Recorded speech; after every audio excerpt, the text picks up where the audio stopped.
Hello guys, welcome to study point. आज हम UPSC prelims 2023 के लिए टारगेट नंबर 2 करेंगे, जिसके अंतर्गत हम मध्यकालीन भारत का इतिहास के जो भी महत्वपूर्ण टॉपिक है उनके बारे में डिस्कस करेंगे।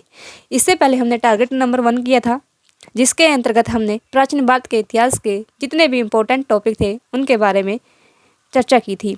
आज हम टारगेट 2 के अंतर्गत मध्यकालीन भारत का इतिहास के जो भी इम्पोर्टेंट टॉपिक है उनके बारे में चर्चा करेंगे। ये टारगेट एक दिन का रहेगा। एक दिन के अंदर ही हमने मध्यकालीन भारत कंप्लीट करना है, क्योंकि यूपीएससी प्रीलिम्स में मध्यकालीन भारत से बहुत ही कम क्वेश्चन देखने को मिलते हैं।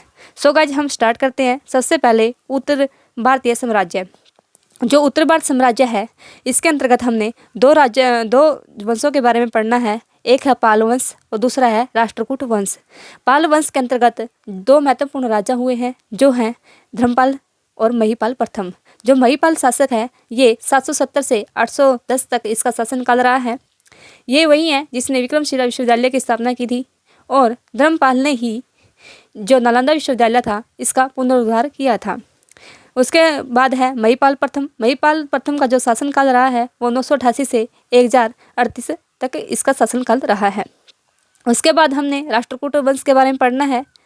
राष्ट्रकूट वंश के बाद हम चोल साम्राज्य के बारे में पढ़ेंगे। चोल साम्राज्य के अंतर्गत हम ऐतिहासिक इसके जो भी स्थल हैं उसके बारे में देखेंगे, और जो चोल साम्राज्य का प्रशासन कैसा था उसके बारे में हम पढ़ेंगे। आगे हम भारत में इस्लामी राज्य के बारे में पढ़ेंगे कि इस्लामी राज्य कैसे भारत में विकास किया इसने। उसके बाद हम इस्लामी राज्य में ही मुस्लिम आक्रमणों के बारे में पढ़ेंगे कि मुस्लिम आक्रमण के बारे में हम फैक्ट से ज़्यादा इसके इफेक्ट पर ध्यान देंगे कि मुस्लिम जो आक्रमण हुए भारत पर, उसके कितने क्या क्या इफेक्ट पड़े। उसके बाद हम दिल्ली सल्तनत के बारे में पढ़ेंगे। दिल्ली सल्तनत के अंतर्गत हम 5 वंशों के बारे में पढ़ेंगे। 5 वंश कौन कौन से हैं, जैसे कि गुलाम वंश, जिसका शासनकाल 1206 से 1290 के बीच में रहा है। इसमें देखा आपको पता है कि मुगल जो गुलाम वंश है इसके अंतर्गत कौन कौन कुतुबुद्दीन ऐबक है, इल्तुतमिश है, रजिया सुल्तान है, इनके बारे में आप पढ़ोगे। उसके बाद है खिलजी वंश। खिलजी वंश का जो शासनकाल रहा है 1290 से 1320 में रहा है। आगे है तुगलक वंश, जिसका शासनकाल 1320 से 1414 रहा है। आगे सैयद वंश है, जिसका शासनकाल 1414 से लेकर 1451 तक रहा है। उसके बाद आता है दिल्ली सल्तनत का अंतिम वंश लोधी वंश, जिसका शासनकाल 1451 से 1526 में होता है। जब 1526 में बाबर भारत पर आक्रमण करता है तो लोधी वंश समाप्त हो जाता है। सभी जो जितने भी हम 5 वंश है, इनकी प्रशासनिक, आर्थिक एवं सामाजिक जीवन कैसा था उसके बारे में हम पढ़ेंगे।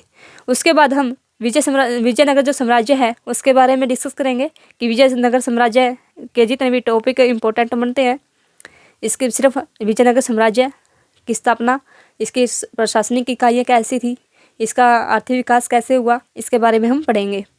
आगे है भक्ति, सांस्कृतिक आंदोलन व धार्मिक आंदोलन के बारे में पढ़ेंगे। जो 15वीं 16वीं और 17वीं शताब्दी के अंतर्गत जितने भी भक्ति आंदोलन हुए हैं, सांस्कृतिक आंदोलन हुए हैं या धार्मिक आंदोलन हुए हैं, वे हमारे एग्जाम की दृष्टि से काफ़ी इंपॉर्टेंट रहेंगे। उनके बारे में हम एक बार पढ़ लेंगे। उसके बाद हमने पढ़ना है मुगल साम्राज्य। मुगल साम्राज्य में हम क्या क्या पढ़ेंगे। मुगल साम्राज्य के जितने भी सुदृढ़ीकरण कैसे हुआ, जैसे कि मुगल साम्राज्य का सुदृढ़ीकरण कैसे हुआ, मुगल साम्राज्य की कला संस्कृति कैसी थी, उसकी धार्मिक गतिविधियाँ क्या रही, मुगल साम्राज्य का प्रशासन कैसा रहा, जो मुगल साम्राज्य में था उसका आर्थिक व सामाजिक जीवन कैसा था, उसके बारे में हम पढ़ेंगे। उसके बाद हम मराठों का उदय के बारे में पढ़ेंगे, और मराठों का प्रशासन और सुदृढ़ीकरण कैसे हुआ उसके बारे में हमें पढ़ना है। उसके बाद हम विदेशी यात्रियों का वृत्तांत देखेंगे। मध्यकालीन में जो भी विदेशी यात्री आए हैं उनके बारे में पढ़ेंगे। ये था जैसे कि अलबरूनी है, बर्नियार है या इब्न बतूता है, इनके बारे में हम विदेशी यात्रियों के बारे में पढ़ेंगे।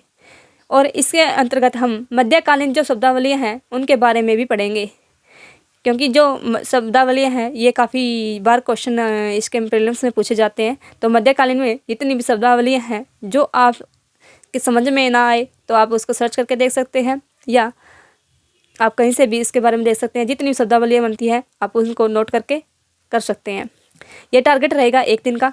एक दिन में ही आपने कंप्लीट करना है। ये कब करना है, 23 फरवरी को हम क्या करेंगे, मध्यकालीन जो भारत है इसको कंप्लीट करेंगे। 24 फरवरी से हम आधुनिक भारत 24 फरवरी से क्या करेंगे, आधुनिक भारत की जो टारगेट रखेंगे उसको 2 से या 3 दिन में जैसे भी हम सिलेबस का के अकॉर्डिंग टारगेट रखेंगे, 2 दिन का रखेंगे या 3 दिन का रखेंगे, क्योंकि जो आधुनिक भारत है उससे बहुत ज़्यादा क्वेश्चन हमारे एग्जाम में आते हैं। सो गाइज, जैसे सफलता हासिल करने के लिए अभी हमारी मेहनत जारी है और जारी करनी है। सो ये थे हमारा टारगेट नंबर 2। आगे हम टारगेट नंबर 3 आधुनिक भारत के इतिहास का करेंगे। यदि वीडियो अच्छी लगे तो लाइक करें, शेयर करें। Thank you.